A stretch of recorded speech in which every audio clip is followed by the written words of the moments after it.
Siapa penggawa kita nih aman-aman semua lah. Aman. Sudah dapat THR semua kan nih. Alhamdulillah. Ya artinya mudah-mudahan lah kita di penghujung Ramadan ini semuanya kita ini jadi calon-calon pemenang ya kan. Amin. Karena katanya siapa yang keluar di Ramadan ini sebagai pemenang ya kita itulah orang-orang yang beruntung gitu. Kalau di masjid orang nih Pak Elansah sebagai salah satu tokoh yang membina masjid nih, apa nih kegiatan menjelang akhir Ramadan nih Pak? Ya, selama ini kita sudah berada di ujung Ramadan, alhamdulillah beberapa persiapan ini lapak zakat fitrah sudah kita buka mulai 10 Ramadan. UPJ lah. Ya, UPJ-nya. Kemudian juga kita mempersiapkan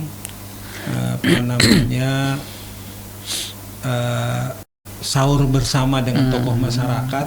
Kemudian persiapan kita juga ini malam 1 Syawal bertakbiran. Kemudian juga kita juga mempersiapkan rencana petugas-petugas pada sholat Idul Fitri. Ya, kalau di Pak Rahim nih Sandima, ya apa program kita nih menjelang Idul Fitri ini, adakah atau ada proyek-proyek program apakah ke depannya nih? Sementara ini belum. Insya Allah kalau tidak ada halangan bulan 7. Gitu. Fokus ibadah dulu lah Ramadan ini lah. Kemarin buka puasa sudah kita kan. Alhamdulillah. Ya artinya mudah-mudahan lah kita walaupun di ujung Ramadan ini duniawinya diselo-selokan dulu dikit ya kan. Mudah-mudahan kita bisa meningkatkan ibadah, meningkatkan ya pengabdian kita kepada Allah Subhanahu wa taala supaya tadi apa sesuai tema kita menjadi pemenang ya kan di ujung Ramadan ini. Ya ini yang setahu ulun lah, artinya kalau kita hendak jadi pemenang di akhir Ramadan ini mungkin betul artinya kita banyak-banyak mengerjakan ibadah sunnah, tapi sebenarnya minimal kalau kita tidak mampu menekuni ibadah sunnah yang wajib jangan sampai ditinggalkan ya kan. Jadi orang yang beruntung itu sebenarnya beruntung kalau bisa melaksanakan semua hal-hal yang disunahkan, tetapi minimal kalau kita tidak ingin rugi, kita satu melaksanakan yang wajib dan dua jangan mengerjakan yang salah atau yang haram, itu aja. Karena ibadah ini makanya Allah siapkan ini kan banyak di bulan Ramadan nih. Bahkan dikatakan setiap kebaikan yang kita lakukan tuh berlipat ganda. Karena ini ada juga Baginda Sultan, ada orang misalkan dia berupaya untuk mengejar tarawih misalkan. Akhirnya padahal dia tuh kerja di pasar malam, biasa berjualan malam. Akhirnya apa? Mencari nafkahnya dia ketinggalan. Padahal tarawih itu sunnah, mencari nafkah kesan keluarga itu jadi wajib. Nah, jadi kalau ada yang bertanya dulu misalkan nih, karena ada yang bertanya kayak ini bisanya tuh, Pak ulun nih Pak begawi di pasar malam atau ulun ini berjualan malam. Kalau siang itu ada waktunya berjualan kan, mungkin dia produk tertentu yang dijualnya malam ya kan. Nah, tapi kalau ulun berjualan Pak kada kaum tarawih berjamaah di rumah ya kan. Nah, mana yang ulun dulukan? Nah, maka jawaban kita apa? Adalah ikam cadangan duit gasan hari raya, gasan puasa. Nah, kada ada jawaban. Nah, maka kalau kada ada lebih diutamakan tuh mencari nafkah. Karena itu kewajiban kan demi anak dan istri. Bujur ini. Nah, kalau sebagai kepala rumah tangga. Nah, bujur ini jangan sampai kena kita di akhir Ramadan itu dalam kesusahan ya kan. Padahal kita ingin di ujung Ramadan itu bergembira. Nah, tapi kalau sholat 5 waktu, nah itu kan ada tawar menawar itu. Jadi artinya kau aja kena tengah-tengah malam tarawih. Iya, dan tarawih itu tidak wajib harus berjamaah di masjid. Rasulullah aja hanya beberapa kali kan sempat tarawih berjamaah. Setelah itu Rasulullah pun tarawih sendirian di rumah. Nah, ketika ditanya sahabatnya sudah berkumpul banyak nunggu Nabi. Nabi kata tarawih di masjid. Kenapa? Ya Nabi, aku melihat kalian mulai banyak yang empati aku tarawih, maka akhirnya aku tarawih di rumah. Kenapa aku kada ingin ikan menganggap tarawih itu wajib jadinya. Nah, itu kan pelajaran bagi kita. Kalau buka puasa nih apa menu yang favorit nih Pak Rahim? Kalau ulun favoritnya itu kurma Pak. Kurma lah. Lawan teh panas. Baginda Sultan mungkin sama lah. Aku kopi. Amparan tatak gitu. Cuma gini, dari tadi kita bicara masalah kemenangan. Iya. Ada yang hendak ditanyakan nih Ustaz Mamanda Wasir. Artinya selama ini kita hanya bicara orang-orang yang ketika menghadapi 1 Syawal itu merupakan hari kemenangan. Tapi kan tidak semuanya kita nih jadi pemenang ketika Ramadan lepas. Nah, siapa-siapa saja kira-kira orang yang kalah? Nah, siapa-siapa saja kira-kira orang yang kalah ketika menghadapi 1 Syawal? Nah, jadi mungkin bisa dijelaskan ini. Iya. Jadi di dalam Al-Qur'an Allah Subhanahu wa taala berfirman, "Wa may yattaqillaha wa may yuti'illah wa rasulahu faqad faza fawzan 'azima." Siapa yang taat kepada Allah dan Rasulnya, maka dia yang mendapat kemenangan yang besar. Artinya, kalau dalam agama itu namanya mafhum mukhalafah. Pemahaman terbaliknya apa? Artinya orang yang kalah itu yang selama waktunya itu tidak mentaati Allah dan Rasulnya. Nah, termasuk dalam kita menjalankan ibadah Ramadan. Nah, jadi ketika misalkan nanti hari raya kita merasa menang, nah sudah puasa kata kita, ya kan? Kemarin tuh yang wajib dilaksanakan kada, jangan sampai kayak yang contoh kita tadi, karena ingin mengejar yang sunnah, yang wajib ditinggalkan. Nah, ini juga termasuk orang yang sebenarnya kalah dalam pengertian tertipu. Jadi ibadah itu tidak sekadar euforia aja, umpat-umpatan rame-ramean, tetapi kita harus lihat dulu mana yang baik, mana yang wajib, mana yang sunnah. Utamakan yang wajib. Kalau yang wajib sudah dikerjakan, masih banyak kesempatan kita, waktu kita untuk mengerjakan yang sunnah, gaspol lah yang sunnah ini. Sama nih kan, tapi ini sekedar anekdot Bang lah. Berbukalah dengan yang manis ya. Nah, kalau ulun kada cukup sampai di situ. Berbukalah dengan yang manis dan halal. Jadi kalau kita berbuka dengan yang manis, dihalalkan dulu. Jangan halal lah. Jangan dihalalkan. Kalau kita lihat ada yang manis-manis kan halalkan dulu. Nah, jadi kenapa saya raya kok dibawa berjalan kan? Nah, itulah kemenangan yang besar. Itu salah satu kemenangan kan, kemenangan yang ada. Begayaan aja nih lah yang diambil hati. Jadi memang seperti Pak Mendawasir katakan tadi, bahwa orang-orang yang kalah itu adalah orang-orang yang tidak melaksanakan perintah dari Allah Subhanahu wa taala dan menabrak larangannya. Nah, tapi ada juga kan orang yang puasa tapi puasa aja, lapar aja misalnya. Tapi kadang mendapatkan apa-apa setelah Ramadan ini. Artinya kalaunya orang yang menang itu ketikanya usai Ramadan paling tidak ada introspeksi diri. Yang tadinya kada bisa sholatnya mulai rajin. Nah, itu orang yang menang sebenarnya. Itu tanda-tanda tuh dapat Lailatul Qadar.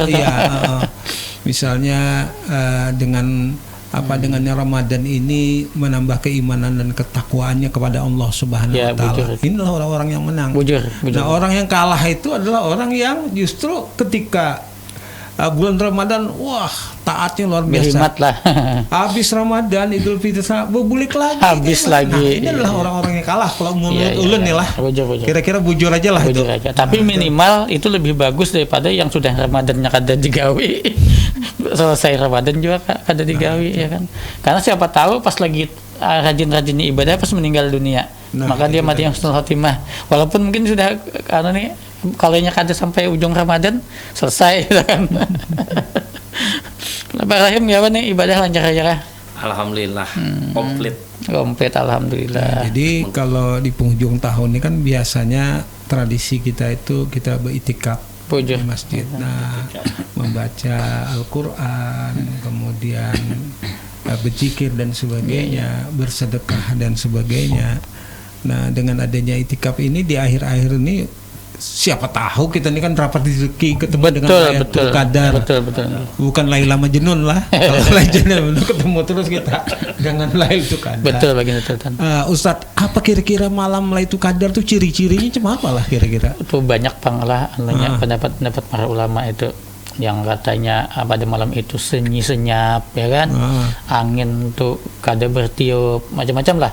Tapi itu kan hanya indikator-indikator aja. Artinya indikator-indikator alamiah yang bisa saja kita salah memahami. Nah, tapi sebenarnya kita lebih kepada bukan itu yang kita kejar, tapi lebih kepada kita optimalkan ibadah selama yang minimal 10 hari terakhir itu kan. Nah, karena Lailatul Qadar itu pasti berada di situ tuh. Bahkan di dalam pasti ketemu lah. Ya, dalam riwayat yang lain tuh di malam ganjil terutama kan. Nah, jadi kalau kita di malam-malam itu kita laksanakan ibadah dengan sebaik mungkin, insya Allah ibadah kita itu bernilai sama dengan kita mengerjakan 1000 bulan.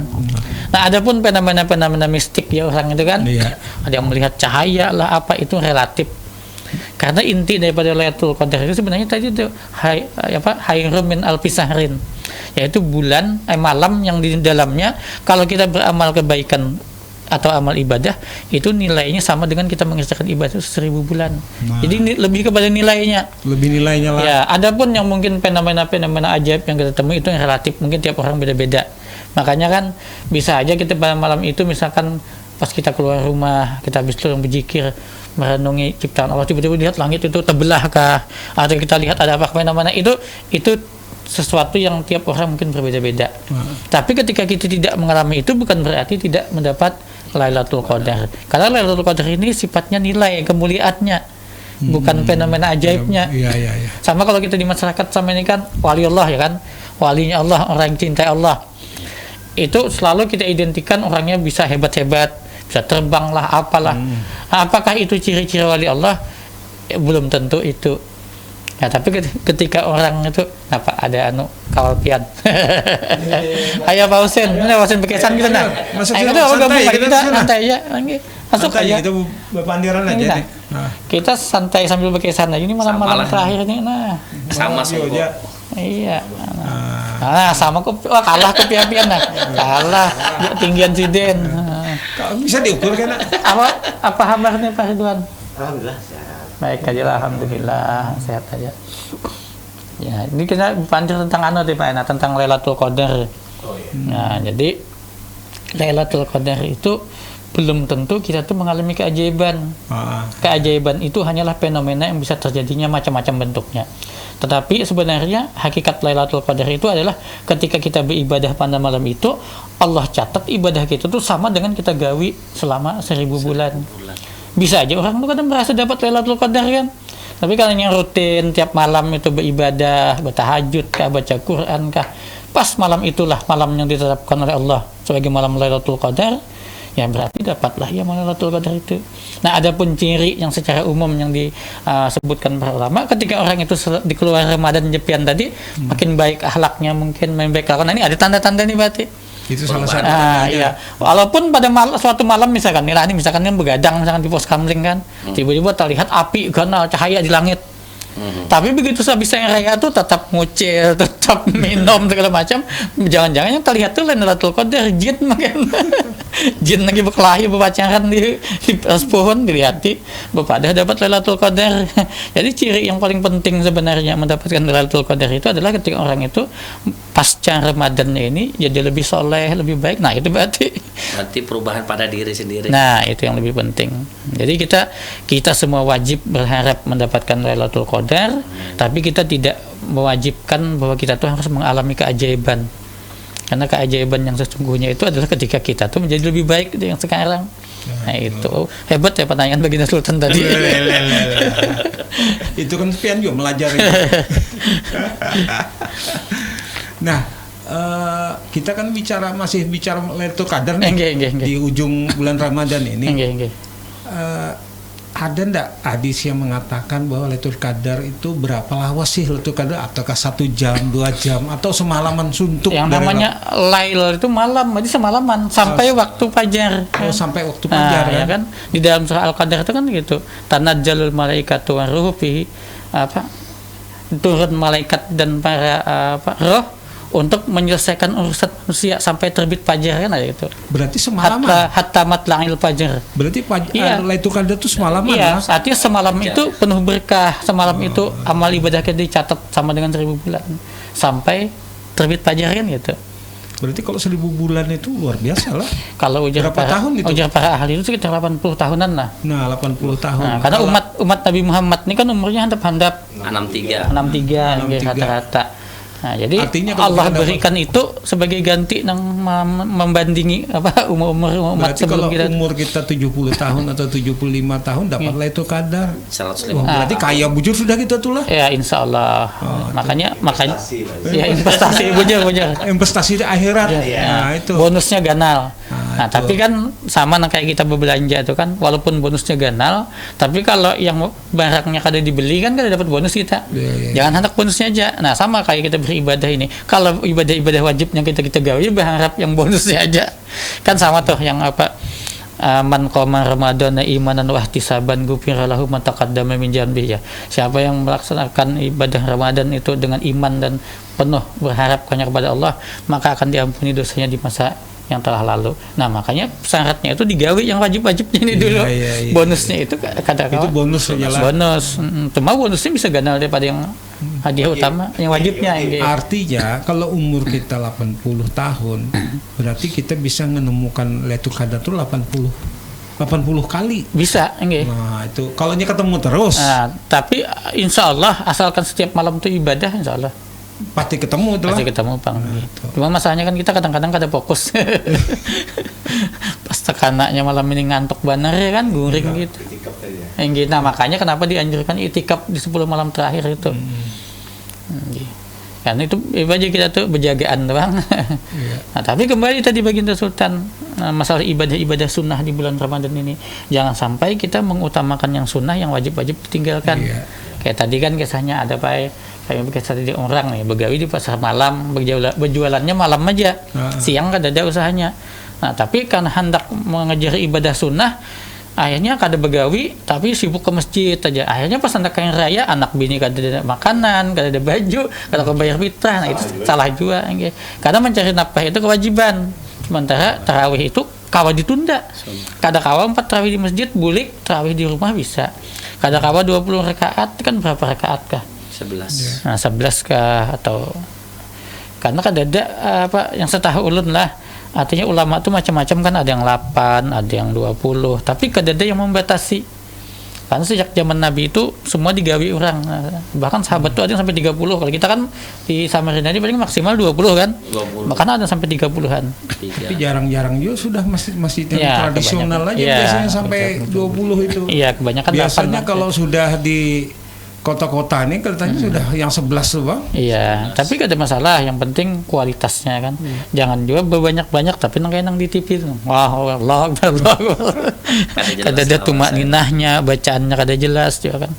Jadi kalau ditanyakan bolehlah sembahyang itu cepat, boleh. Selama kada menabrak ya kan. Kayak tumak ninahnya tetap. Misalkan nih baca Al-Fatihah senapas, kada apa-apa asal bacaannya jelas. Kada hilang kalimatnya tuh nah. Selesai langsung Allahu Akbar. Nah ruku misalkan itu kan yang wajib kan, sujud kan wajib kan sujudnya, bacaannya bisa kada usah panjang-panjang, misalkan subhanallah aja boleh misalkan. Nah asal itu terpenuhi sah insya Allah. Tapi kalau lihat nanti di TV itu kayaknya kada memenuhi syarat itu. Iya, loncat ke orang main. Ya itu bujo-bujo dipaksakan. Bagus kita dengarkan lagu dulu Bang ini. Ya, bujo-bujo ya, kita dengarkan dulu.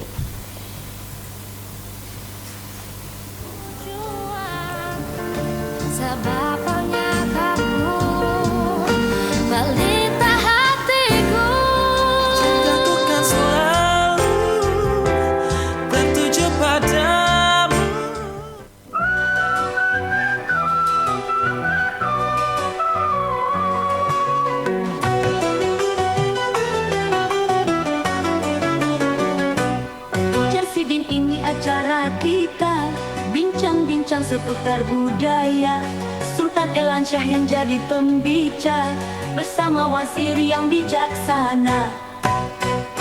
Kesah kami ringan tapi menyenangkan, bicara santai tapi perhatian pada masyarakat serta kehidupan.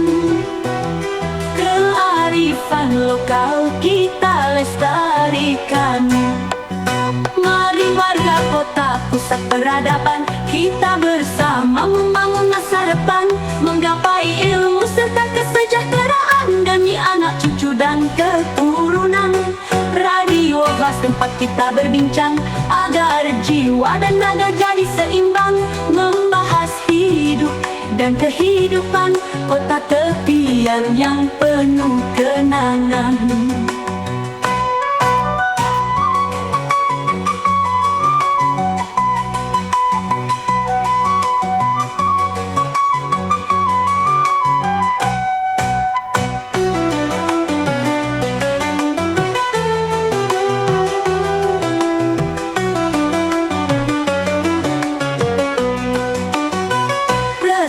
Kami ringan tapi menyenangkan,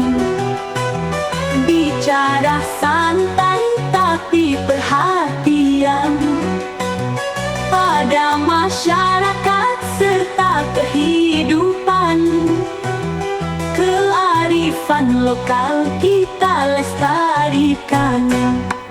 Mari warga kota pusat peradaban, kita bersama membangun masa depan, menggapai ilmu serta kesejahteraan demi anak cucu dan keturunan. Radio Bas tempat kita berbincang agar jiwa dan raga jadi seimbang, membahas hidup dan kehidupan kota tepian yang penuh kenangan.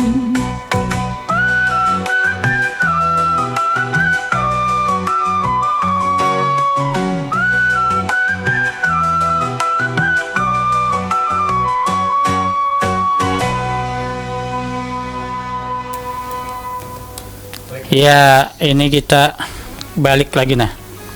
Berkesahan lagi. Nah, ini kebetulan ada nih datang nih tokoh kita. Tokoh apa? HBS Pak lah. HBS apa Pak?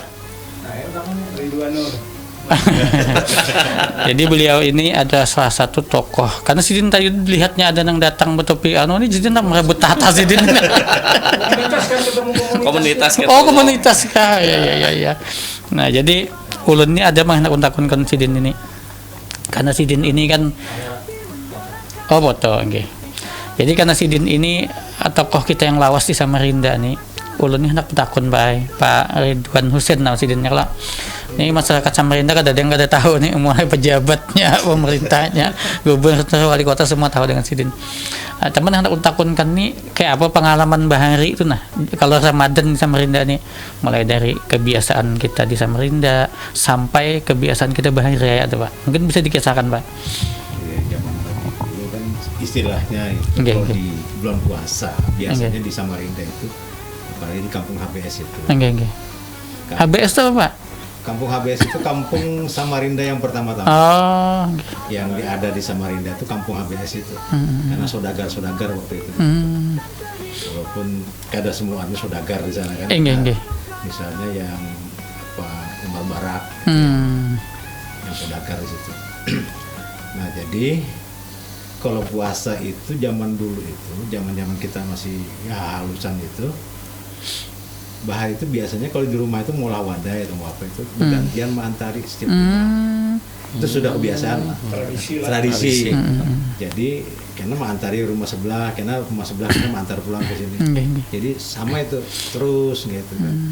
Nah, terus begarakan sahur itu selalu ada ya. Tapi dibandingkan yang ini Pak, nggak apa begarakan sahurnya? Kekanakan ini kan hanya hari Sabtu atau Minggu aja ya. Lawan jauh lihat kayak di gerilya Simpangan tuh, salon gana-gana di antaranya. Ini kan zaman modernisasi, istilahnya kada lagi menggunakan alat-alat pukul segala macam itu kan. Jadi dengan alat sound system itu sudah berinteraksi yang ini kan modern lah istilahnya. Zaman dulu kada kan, zaman kita dulu kan lagi halus itu, wani begarakan kita, ember kita pukuli apa segala macam itu.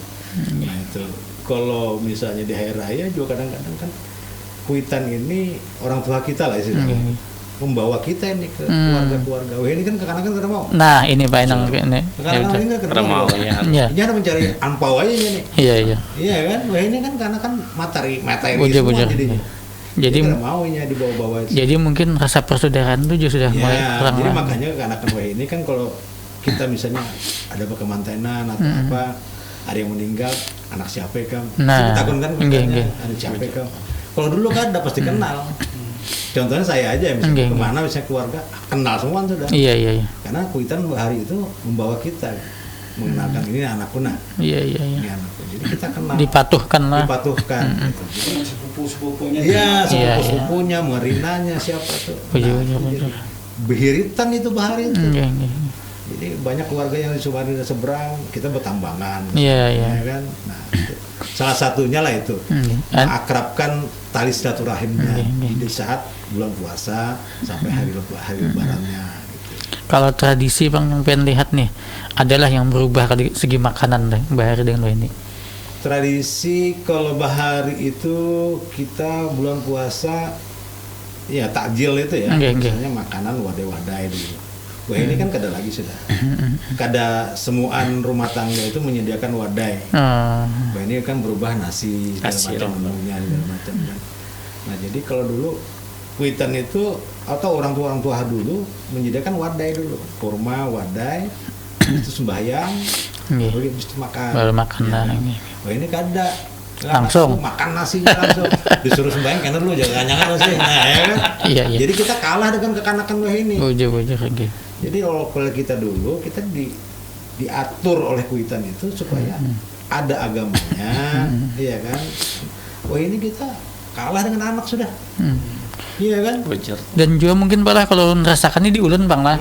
Dulu ingat banget tuh kita kalau makan tuh abah mama tuh dikumpulin makan sama-sama. Iya. Wah ini makan masing-masing. Masing-masing ini. Enggak. Jadi kadang-kadang kita membawa makanan di rumah.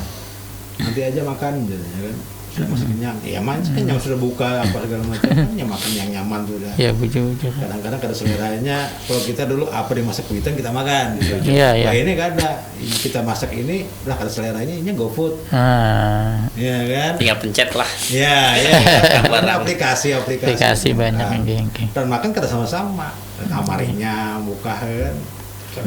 Iya, nonton TV. Jadi fasilitasnya lengkap anak-anak. Iya. Sebetulnya sekarang kita juga, sebetulnya melengkapi fasilitasnya. Betul. Iya. Tapi kira-kira Pak ini Pian sebagai tokoh tua lah kami anggap gitu kan, tetua kami di Samarinda ini.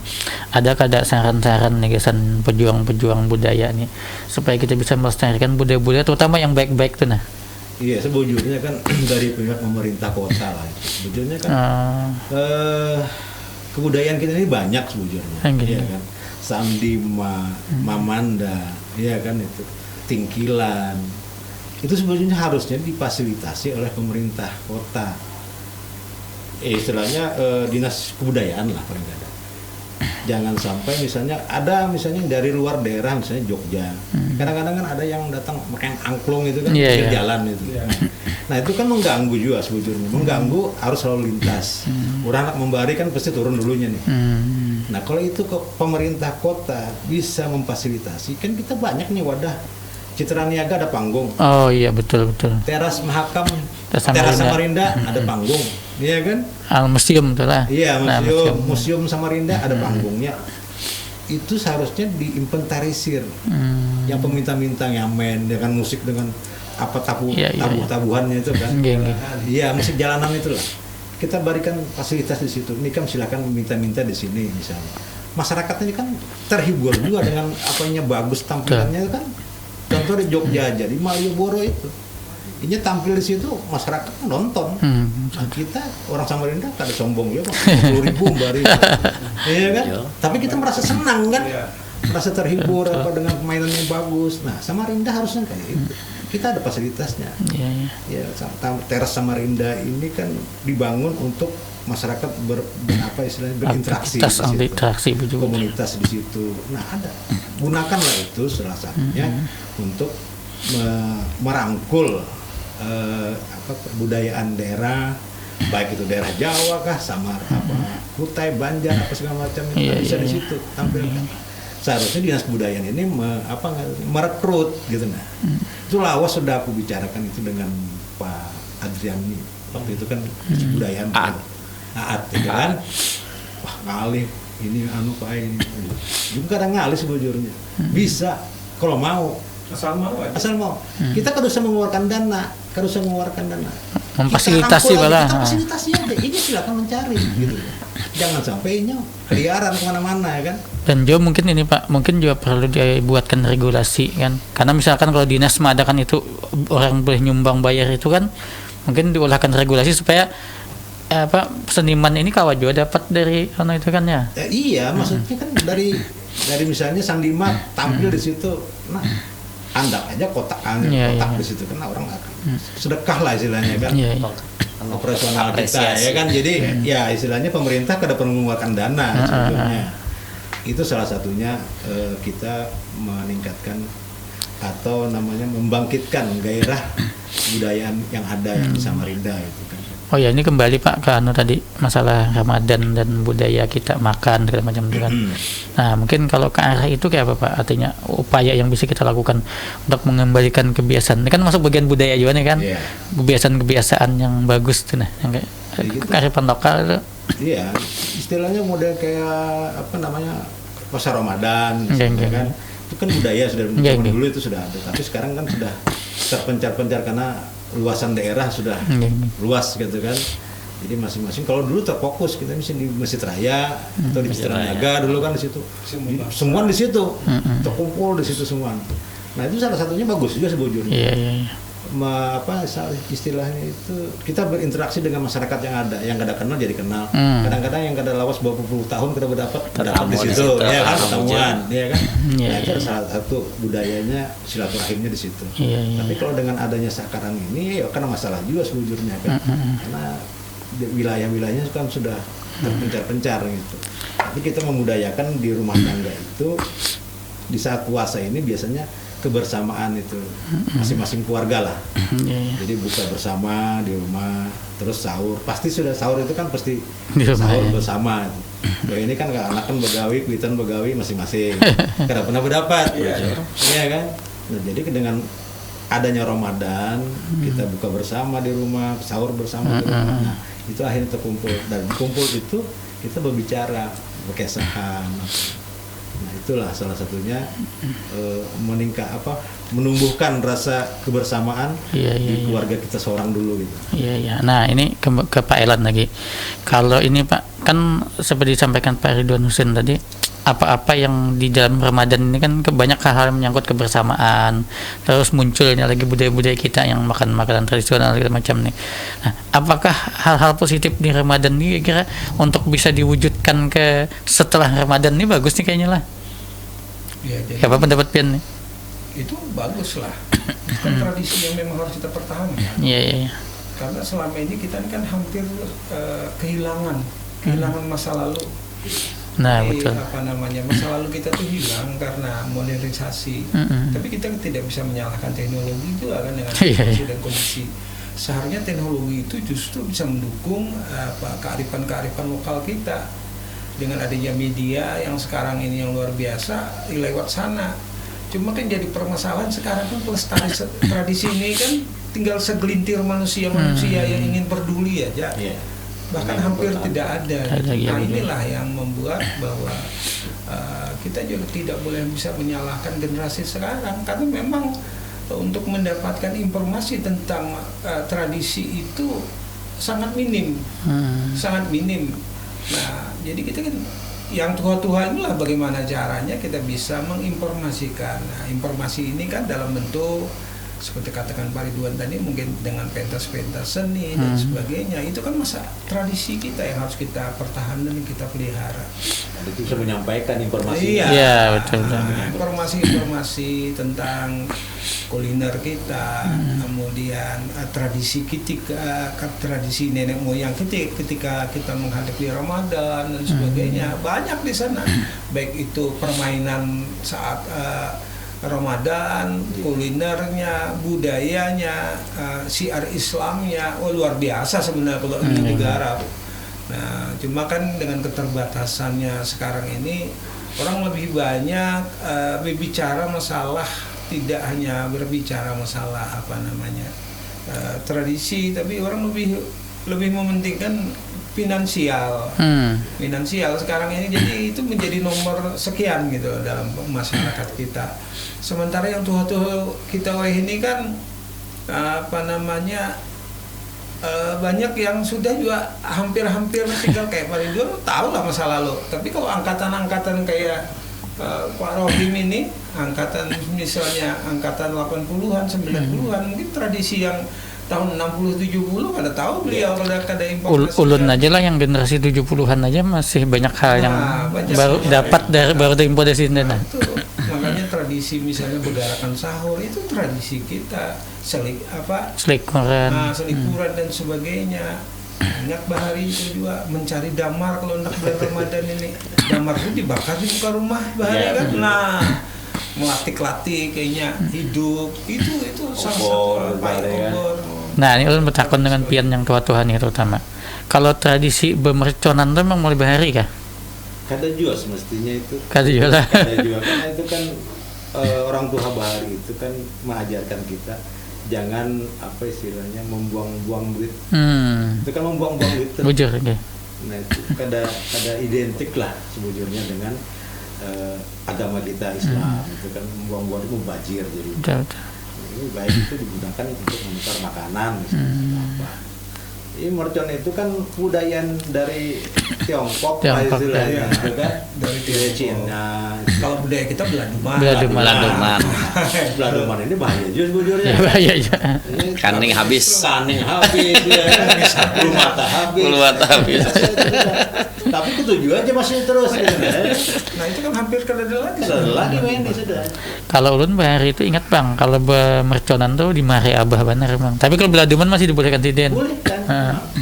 Karena kita tuh kadang-kadang suasana tuh jadi terasa lain nih lah. Iya. Karena yang di gunung sana dengan gunung sini, balas sana, jauh lah. Dan maju lah pasangannya belek di muka kan. Di kampung ulun tuh Pak, ada yang sampai kebakaran berapa 70%-an ada. Iya. Operasi sih. Ya, tapi itulah tradisi kita gitu, Iya. yang harus kita lestarikan. Ya tapi memang sih dari 100 orang Beladuman itu satu belum tentu bang, ya kan? Belum tentu yang cedera itu biasanya kan ada kelalaian. Ada yang menutup di mukanya kah, ya kan?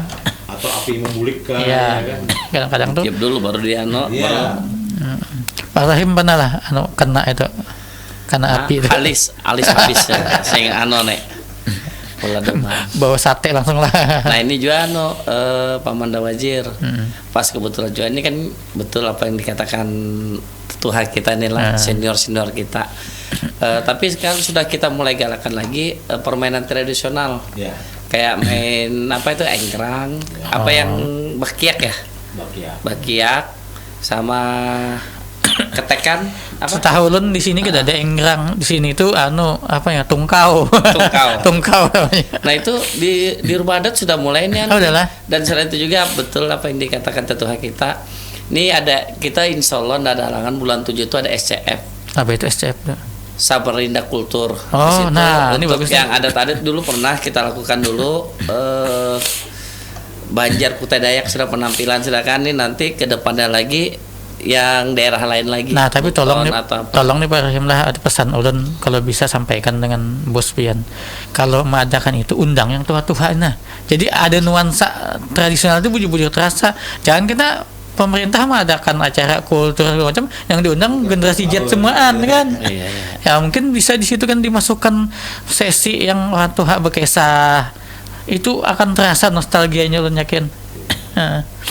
Ya mudah-mudahan lah kan itu kan Selawas juga kan. Nah, tapi insya Allah nanti Pak Kabitnya nanti nanti kita undang mudah-mudahan. Pokoknya kalau ada mau kita sengket ke sini. Kita paksa. Istilahnya menginformasikan. Jadi insya Allah bulan 7 tidak ada halangan. Iya. Ya di bisa raya ini kita ada sosialisasi juga tentang lembaga adat. Permainan asin naga itu perlu. Nah, wujur tuh Pak. Ada juga itu dimainkan juga di situ. Kalau di sekolahan kan namanya main hadang ya lah. Tapi kalau kita di sini asinaga. Zaman kita sama yang bar itu apa itu yang pas jaga tiang tuh apa namanya itu? Ajakan kan? Ajakan. Jadi kalau misalnya jadi kalau misalnya dapat sana benteng kan? Main benteng kalau bahasa kita ya. Nah, itu bagus itu. Jadi makanya anak-anak bahari itu sehat-sehatnya amai bergerak harus. Ini wah ini anak nggak? Gadget aja. Matanya juling-juling semua. Awak banget. Belum sekolah sudah berkacamata.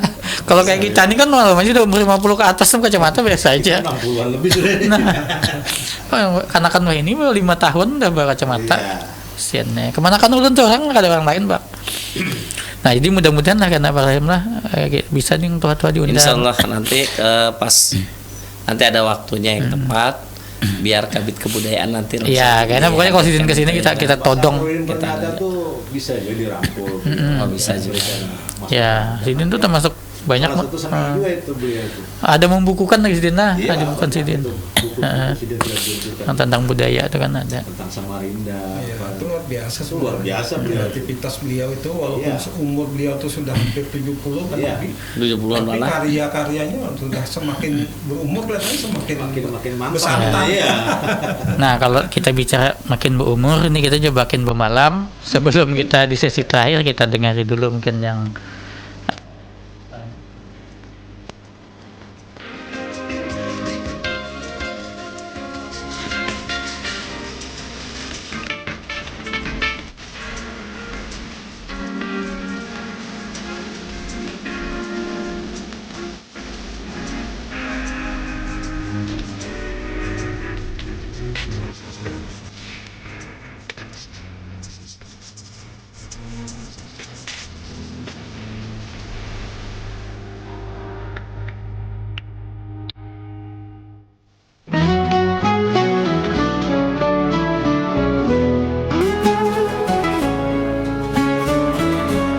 Selamat menyambut Ramadan, kami Baladika mengucapkan kepada orang-orang yang beriman, semoga selalu dalam keberkahan. Mari tingkatkan ibadah kepada Allah, kepada makhluk perbaikilah muamalah, agar hidup kita menjadi penuh berkah, sampai hari raya dalam sehat walafiat.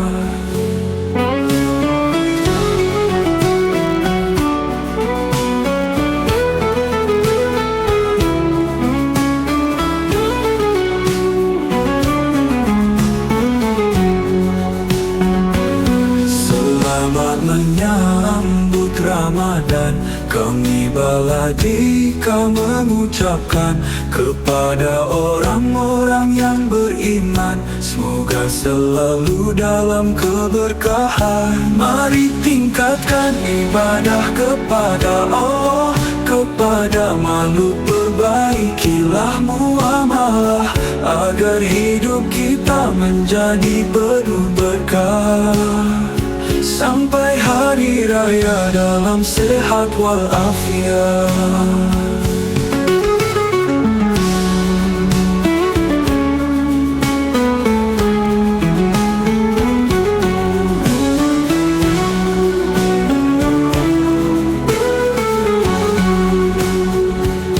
Selamat menyambut Ramadan, kami Baladika mengucapkan kepada orang-orang yang beriman, semoga selalu dalam keberkahan. Mari tingkatkan ibadah kepada Allah, kepada makhluk perbaikilah muamalah, agar hidup kita menjadi penuh berkah, sampai hari raya dalam sehat walafiat, sampai hari raya dalam sehat walafiat.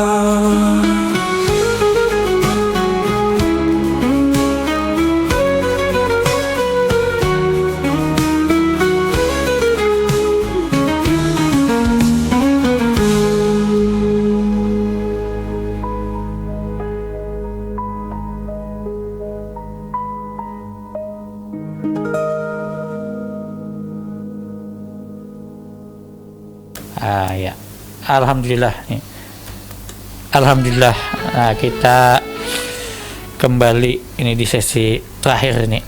Ya, di sesi terakhir ini kan sebagaimana di podcast di acara-acara lain tuh, mungkin Ulun ini hanya ingin minta ini aja Bang. Minta apa ya, Kang? Kalau ada minta julung aja, kalau ada minta duit aja. Ada minta THR Bang. Kalau minta doa apa julungi doa.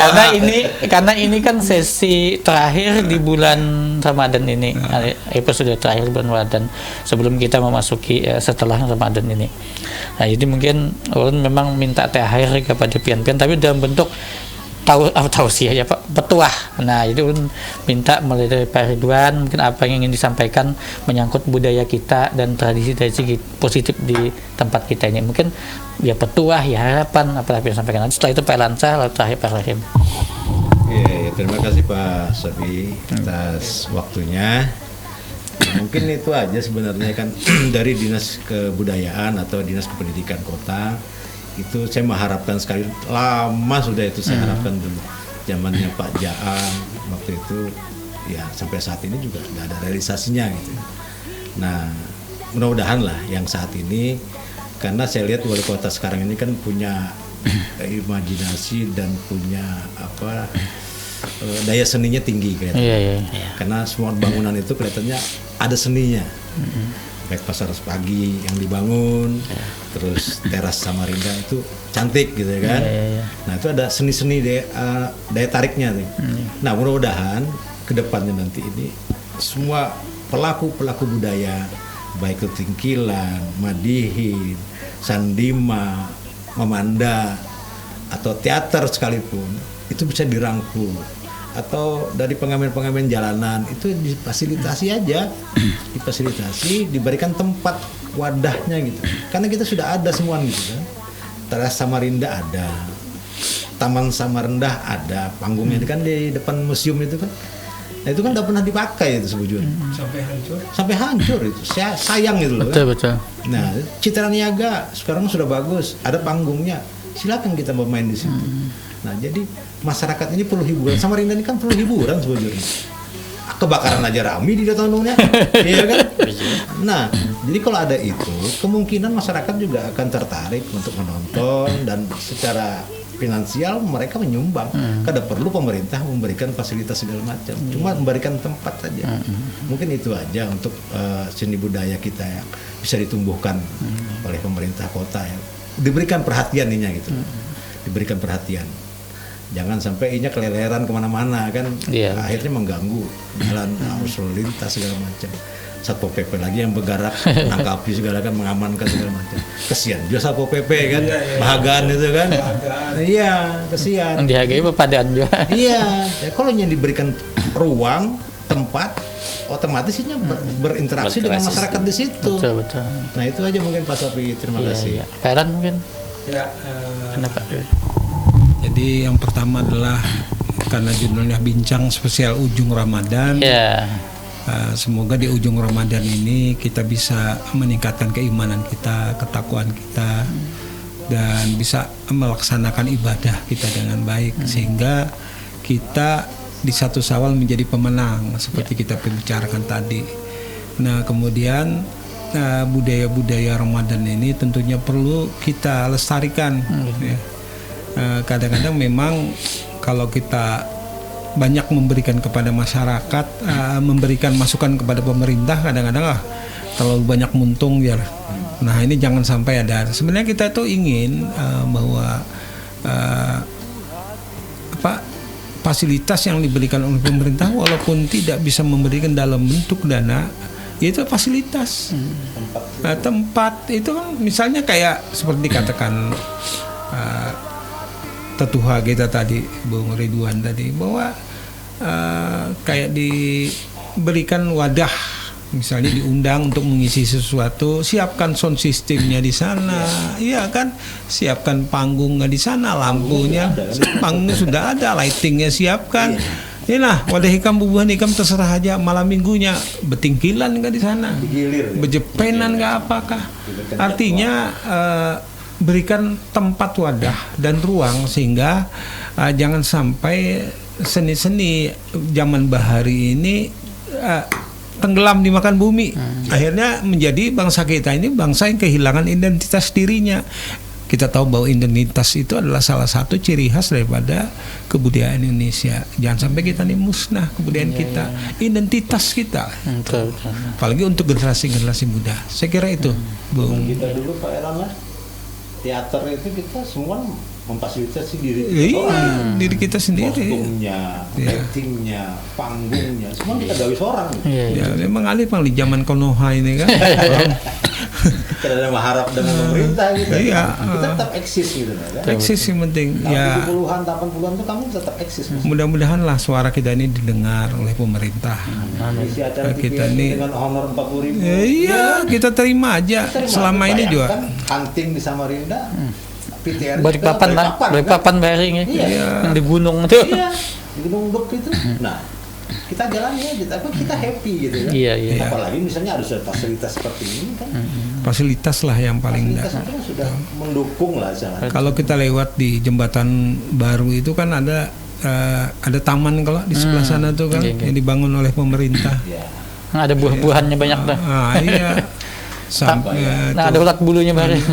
Itu kan ada panggung juga di situ. Oh iya. Kada pernah dia. Iya. Pasar Segiri itu ada kalau panggung juga. Nah, dibangun diolah aja model panggung. Iya. Kada pernah dimanfaatkan padahal kita mungkin keinginan pemerintah itu menyiapkan panggung untuk tapi kada nyambung akhirnya dengan beberapa yang mengelola ini belum tembus ke lah. Iya, sebenarnya fasilitas sudah disiapkan oleh pemerintah, cuma mau kada instansi yang terkait ini belum menggarap kemungkinan lah. Pak Rahim Bang, apa nih? Nah, ulun agak sedikit juga nih. Yang masalah panggung kayak yang di Pasar Pagi di apa itu? Citra Niaga atau apa itu bukan dari Disdikbud Kota Samarinda. Itu dari instansi lain. Kita sudah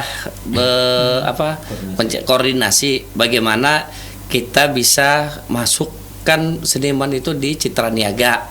Mulai kabit saya yang dulu sudah keliling sudah sampai ke tepian. Masih ada tepian dulu ya Pak ya. Habis itu sudah, cuman fasilitasnya itu tidak ada dianukan ke Disdikbud Kota Samarinda di bidang kebudayaan khususnya.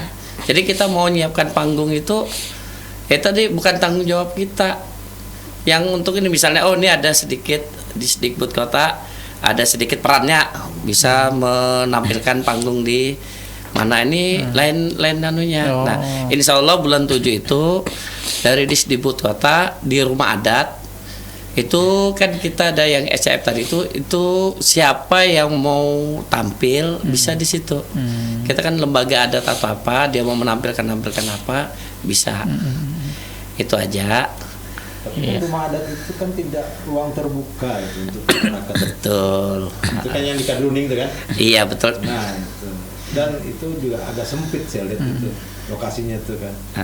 Nah kalau memang ruang terbuka ini kan pemerintah sudah memfasilitasi loh. Maksudnya teras Samarinda ini kan bujur-bujur sudah jadi ikon lah Samarinda kan. Bujur. Cantik gitu. Nah tinggal dari instansi ini berkoordinasi aja. Koordinasi, bangun koordinasi yang baik. Instansinya lah. Iya kan. Nah, bangun koordinasi yang baik bisa dilaksanakan asal dari Dinas Kebudayaan itu merangkul sudah semua diinventarisir. Jadi dijadwalkan, olahkan jadwal. Ikan tampil di sini karena gantian di Citra Niaga, di Taman Teras Samarinda, di Taman Samarinda, atau di mana yang bekas Taman Cerdas. Taman Cerdas bisa itu. Karena itu selalu ramai di situ kan. Itu penontonnya biar bisa dikiau ada sudah. Kalau misalnya musik angklung itu main. Kalau di rumah adat tuh harus berkiauan lah. Masih berkiau. Itu juga kiauan kalau di itu yang itu kan. Ya ulun paham ini. Ya, jadi maksud beliau ini, maksud yang Tuhan ini, tempat-tempat yang memang sudah ramai ini kayak apa diadakan acara situ ya. Nah. Jadi intinya koordinasi dengan instansi terkait ya Pak. Siap. Baik Bapak-bapak sekalian, waktu kita sudah hampir habis. Jadi terima kasih sudah kehadirannya, bisa berbagi-bagi kisah nih kan. Insyaallah nanti kita berkesan pulang minggu-minggu yang akan datang. Baik, sebelum saya menutup acara ini, nah kalau tadi pian bertiga yang menyampaikan unek-unek terakhir di acara inilah, karena kita ada lagi acara. Maka sekarang ulun juga ingin menyampaikan beberapa hal ya. Pertama, kita bersyukur kepada Allah Subhanahu wa taala sampai di penghujung Ramadan ini kita bisa sehat, bisa diberikan kehidupan oleh Allah dalam keadaan beriman juga, sehingga kita bisa menyelesaikan, mudah-mudahan sampai akhir Ramadan ini menyelesaikan ibadah dengan baik dan mendapat kemenangan seperti yang Pak Elansah sampaikan tadi. Dalam konteks acara kita ini sebenarnya acara budaya ya kan, tapi bukan berarti acara kita ini kering daripada nilai-nilai spiritual. Kenapa? Karena budaya bangsa kita ini budaya yang agamis sebenarnya, termasuk budaya-budaya yang tadi kita sempat bincangkan, kita bicarakan seperti sandima, madihin, yang lain-lain lah. Itu semua pasti memuat nilai-nilai spiritual di dalamnya. Karena sesungguhnya budaya-budaya kita itu zaman dulu itu adalah alat bagi tokoh-tokoh kita untuk menyampaikan pesan-pesan kebaikan. Karena tidak semua orang mau datang ke masjid mendengar ceramah kan, tidak semua orang bisa sekolah di pesantren. Nah maka kepada masyarakat halayak ini yang suka hiburan, suka kesenian, pesan-pesan itu disampaikan oleh orang-orang tua kita dulu melalui syair, melalui peran-peran yang mana di situ diceritakan kisah-kisah yang menginspirasi kita. Nah inilah keunikan dan kehebatannya bangsa Indonesia, tidak seperti bangsa-bangsa lain yang mungkin terkadang menyampaikan sesuatu pesan itu dengan keras, pesan itu dengan kaku. Kita ini sudah terkenal, terutama Islamnya lah, Islam di Nusantara ini ada Islam disampaikan dengan melalui jalur budaya, sehingga kita bisa menjadi sebesar ini di Indonesia tidak melalui peperangan ataupun melalui kekerasan, tapi mulai budaya, dan budaya itu ternyata bisa diterima oleh semua kalangan, bahkan yang non muslim pun bisa menerima budaya Islam yang ada di Indonesia. Nah mudah-mudahan apa yang kita perjuangkan ini, walaupun kita tidak berjuang di jalur jalur pesantren, di jalur agama, tapi mulai jalur budaya tetap dicatat oleh Allah Subhanahu wa taala sebagai bagian dari ibadah kita. Dan mudah-mudahan kemenangan kita sebagai seorang yang beriman ini betul-betul kita dapatkan baik selama Ramadan maupun setelah Ramadan. Dan mudah-mudahan kita semua selalu diberkahi oleh Allah Subhanahu wa taala. Baik pemirsa dan pendengar radio Fast 99,4 FM, sampai di sini perbincangan kita. Mudah-mudahan perbincangan ini membawa kebaikan bagi kita semua. Saya atas nama kerabat yang bekerja yang pada malam ini menyuguhkan bincang-bincang ini memohon maaf kepada pendengar sekalian, baik itu rakyat jelata maupun pejabat negara. Siapa tahu perbincangan kami ini ada sedikit menyentil-nyentil, ya kan, ada sedikit-sedikit yang menyebabkan tidak enak di hati. Sungguh apa yang kami bincangkan ini tidak ada maksud jahat, tidak ada maksud negatif, semuanya adalah demi kebaikan kita semua. Wallahul muwaffiq ila aqwamit thoriq. Wassalamualaikum warahmatullahi wabarakatuh. Waalaikumsalam warahmatullahi wabarakatuh. Rambutku kusut, cepet sisirin, bajuku lecek, cepet